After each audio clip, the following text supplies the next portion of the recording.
City உனக்கு பிடிச்சிருக்கா? நல்லா இருக்கா? பிடிச்சிருக்கா உனக்கு? சரி சரி. இட்லி பிடிச்சிருக்கா? பிடிச்சிருக்காப்பா? Okay. Welcome to life with Chitti channel. இன்னைக்கு சிட்டி சேனல்ல ஜவ்வரிசி வச்சுட்டு ஒரு இட்லி செஞ்சுருக்கேன். இது நீங்கள் டிஃபன் ஐட்டமாக யூஸ் பண்ணலாம். ரொம்ப ஹெல்த்தியாக இருக்கும், ரொம்ப ஃபில்லிங்காகவும் இருக்கும். கொஞ்சம் ஸ்டெப்ஸு கொஞ்சம் கூட தான், பட் ஆனால் ரிசல்ட் வந்து ரொம்பவே நல்லாயிருக்கும். அதுக்கு நான் சாம்பார் பைத்தம்பருப்பு சாம்பார், தேங்காய் சட்னி அரைச்சிருக்கேன். இப்போ அதை நம்ம எப்படி செய்யலாம்னு சொல்லி பார்க்கலாம் வாங்க. Welcome to life with Chitti channel. இன்னைக்கு ஜவ்வரிசி வச்சு ஒரு டிஃபன் ஐட்டம் செய்யலாம். இதை உப்புமா மாதிரியும் செய்யலாம், இட்லி மாதிரியும் செய்யலாம். நான் இட்லி மாதிரி செய்ய போகிறேன். அதுக்கு எப்படி ஊற வைக்கணுங்கிறத பார்க்கலாம். ஊற வைக்கிறது தான் இதோட முக்கியமான விஷயமே. ஊற வைக்கிறதுல தான் இருக்குது இது இட்லி கரெக்டாக வர்றதுக்கு. அதனால் இப்போ நம்ம ஊற வைக்கலாம். இப்போ இதை 2 வாட்டி கழுவி தண்ணி ஊற வச்சுருக்கேன். தண்ணி இவ்வளோ தான் இருக்கணும், இதுக்கு மேலெலாம் இருக்கக்கூடாது. இது ஒரு 4 மணி நேரம் 5 மணி நேரம் ஊறணும். தண்ணி வந்து வேணால் திறந்து பார்த்துட்டு ரொம்ப தண்ணி இழுத்துருச்சுன்னா கொஞ்சம் வேணால் தெளித்து வைக்கலாம். ரொம்ப தண்ணி ஊற்றக்கூடாது, குழகுழன்னு ஆகிடும். வந்து ஜவ்வரிசி ஒரு 4 மணி நேரம் நல்லா ஊறிடுச்சு. இப்போ இந்த ஊறினது வந்து பார்த்திங்கன்னா நல்லா முத்தாக இருக்குது. பாருங்கள், முத்தாக இருக்குது. இப்படி தான் இருக்கணும்.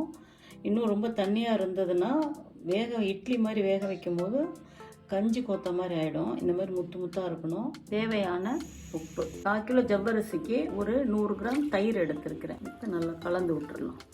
இந்த மாதிரி கன்சிஸ்டன்சியில் இருக்கணும், ரொம்ப தண்ணியெல்லாம் இருக்கக்கூடாது. இது ஒரு 10 நிமிஷம் இருக்கட்டும். ஜவ்வரிசி இட்லியை பிளைனாக செய்கிறத விட காய்கறிகள் போட்டு செஞ்சால் இன்னும் கொஞ்சம் பிரமாதமாக இருக்கும். தாளிப்புக்கு என்னென்ன தேவையான பார்க்கலாம். தாளிப்புக்கு கடுகு, கடலப்பருப்பு, ஒரே ஒரு சிகப்பு மிளகா, பெருங்காயம், கருவேப்பிலை, கொஞ்சோண்டு வேர்க்கடலை, கொஞ்சம் இஞ்சி சீவி வச்சுருக்கேன், துருவி வச்சுருக்கேன், கொஞ்சம் கொத்தமல்லி, வெங்காயம், கேரட், முட்டைகோஸ். இது 2 காய் தான் போடுறேன் நான்.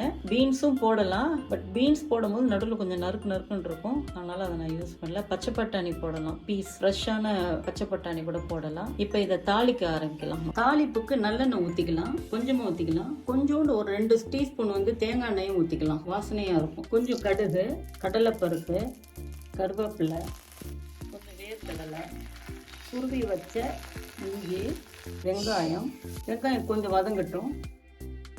கொஞ்சம் முட்டைக்கோசு, பொடியாக நறுக்குன கேரட். வெஜிடபிள்ஸை வதக்காமல் போட்டால் ஒரு ரா ஸ்மெல் இருக்கும், அதனால லைட்டாக ஒரு வதக்கிடலாம். நம்ம வேகணும்னு அவசியம் இல்லை, அந்த பச்சை ஸ்மெல்லு போகிறதுக்கான வதக்குனா போதும். உப்பு மிளகா போடுறேன். எண்ணெயில் பொரிக்கல, எண்ணெயில் பொரிச்சா எண்ணெய் கொஞ்சம் இழுத்துக்கும் அதில், அதனால நான் இந்த டைமில் நான் போட்டுக்கிறேன். காரம் வேணுங்கிறவங்க காரம் போடலாம், இல்லை போடாமையும் இருக்கலாம். பொடியாக நறுக்குனா கொத்தமல்லி கொஞ்சம், இதையும் ஒரு வதக்கிட்டு கொஞ்சம் பெருங்காயத்தூள் இந்த நேரத்தில் போடலாம். வாசம் இன்னும் கொஞ்சம் ஜாஸ்தியாக இருக்கும், அதனால கடைசியாக போட்டாச்சு. பெருங்காயத்தூளை தாளிக்கும் போதும் போடலாம், இந்த மாதிரி கடைசியாக கூட போடலாம். கலவையை ஊற வச்ச ஜவ்வரிசியில் போட்டு கலந்து இட்லி ஊற்றிடலாம். இந்த ஜவ்வரிசியோட இந்த கலவையை கலந்துடலாம். 1/4 கிலோ ஜவ்வரிசி எடுத்திருக்கேன். இந்த காய்கள் எல்லாம் சேர்த்தாவே ஒரு 1/4 கிலோ வரும். கலந்துக்கலாம். இந்த இட்லியோட பதம் எப்படின்னா, இப்படி நீங்கள் இப்படி பண்ணும்போது லைட்டாக தண்ணி வர மாதிரி இருக்கும், அதுதான் இதோட பதம். ரொம்ப பிழிஞ்சு ஊற்றுற மாதிரி இருக்கக்கூடாது, வெறும் ட்ரையாகவும் இருக்கக்கூடாது, லைட்டாக தண்ணி இருக்கும் பாருங்கள், இதுதான் இதோட பதம்.